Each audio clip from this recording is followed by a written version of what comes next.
राजधानी दिल्ली के जंतर मंतर पर इंसाफ के लिए पहलवानों की जंग और तेज हो गई है, लेकिन न्याय के लिए उनकी ये लड़ाई अब उनको काफी महंगी पड़ रही है।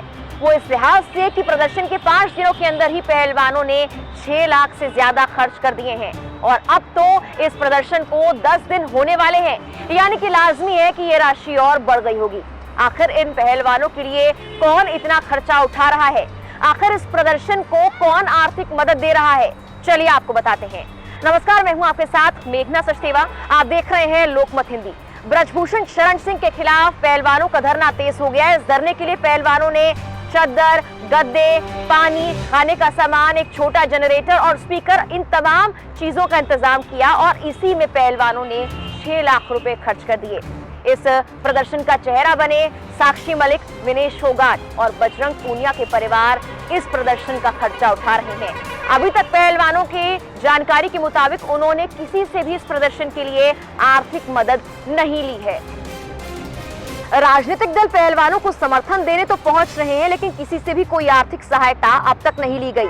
पहलवानों के लिए एक बड़ी परेशानी ये भी है कि उनको प्रॉपर न्यूट्रिशन नहीं मिल पा रहा।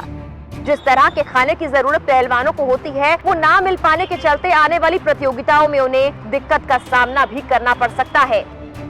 विनेश फोगाट के पति सोमवीर राठी ने पीटीआई से बातचीत की और बताया कि धरना दे रहे पहलवानों ने शुरुआत में गद्दे, चादर और साउंड सिस्टम किराए पर लिए, जिसके लिए उन्हें हर दिन 27,000 रुपए खर्च करने पड़ रहे थे। पहलवानों को महसूस हुआ कि अगर लंबे वक्त तक उन्हें बैठना पड़ा तो छोटी छोटी चीजों की व्यवस्था करना भी एक बड़ा वित्तीय बोझ बन जाएगा।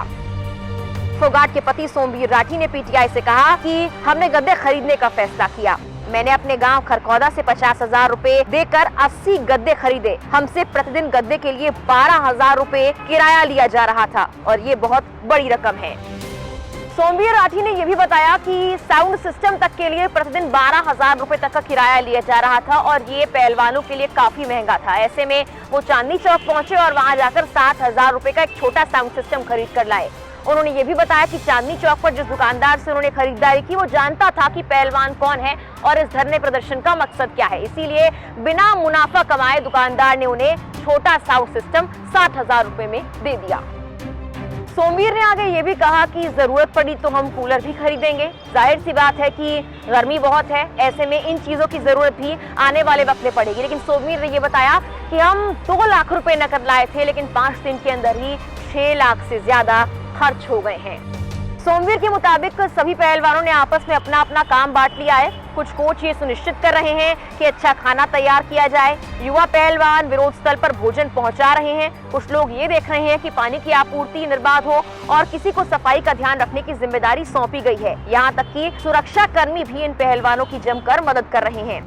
हालांकि सोमवीर ने इस सवाल का भी जवाब दिया कि राजनीतिक दल या फिर प्रभावशाली लोगों से उन्हें क्या कोई मदद मिल पा रही है, तो उन्होंने कहा कि अगर ऐसा होता तो पहलवानों के सिर पर वाटरप्रूफ शेड होता, कुछ अच्छी सुविधाएं होती, लेकिन हम कम से कम संसाधनों में चीजों का प्रबंधन कर रहे हैं। जहां एक तरफ तो ब्रजभूषण शरण सिंह के खिलाफ एफआईआर दर्ज हो चुकी है और मामला अब तूल पकड़ रहा है, वहीं दूसरी ओर पहलवान ये भी सुनिश्चित कर रहे हैं कि आने वाली प्रतियोगिताओं को लेकर कोई भी कमी न छोड़ी जाए।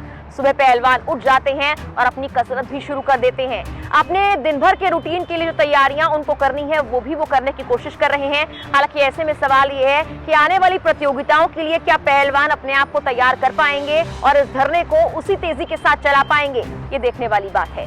फिलहाल के लिए इस वीडियो में इतना ही। तमाम देश दुनिया की खबरों के लिए आप हमारे चैनल लोकमत हिंदी पर बने रहें।